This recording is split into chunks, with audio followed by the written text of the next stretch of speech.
Devenue titulaire dans les cages des Bleus, Pauline Perrot-Magnin va avoir fort à faire samedi 12 août face à l'Australie à la Coupe du monde féminine. Une gardienne qui a connu un véritable drame dans sa vie personnelle l'an dernier. Jusqu'ici, la défense des Bleus a plutôt très bien tenu le choc face aux différents adversaires qu'elle a et où ça a affronté.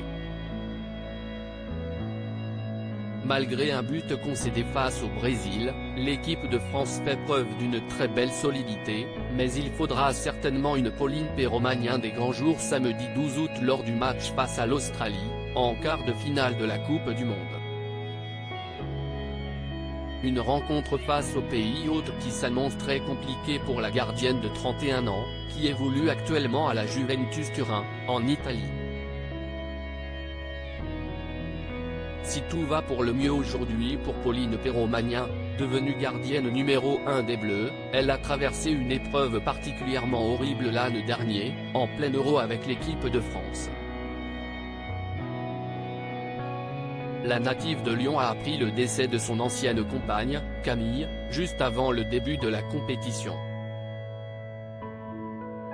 La footballeuse a été paxée à cette dernière et a vécu avec elle à Madrid avant de se séparer de celle-ci.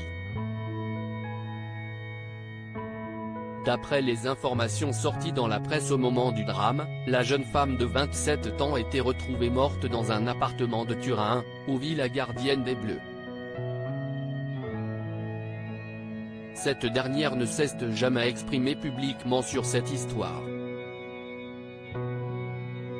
Ses coéquipières affichent leur soutien si Pauline Perrot-Magnin n'a pas souhaité se confier sur ce drame, ce n'est pas le cas de ses coéquipières en sélection, qui lui ont apporté tout leur soutien.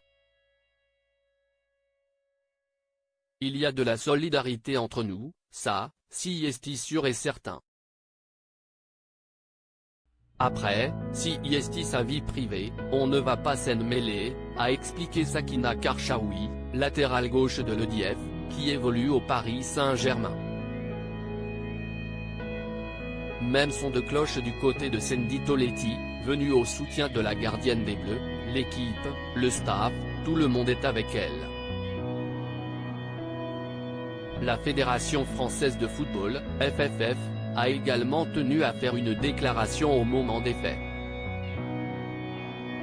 La FFF et l'ensemble de l'équipe de France féminine soutiennent pleinement Pauline Perrot-Magnin dans le drame personnel qu'elle traverse actuellement et adresse ses condoléances à la famille endeuillée, indiquait l'instance, demandant également le respect de la vie privée de la gardienne ainsi que son deuil.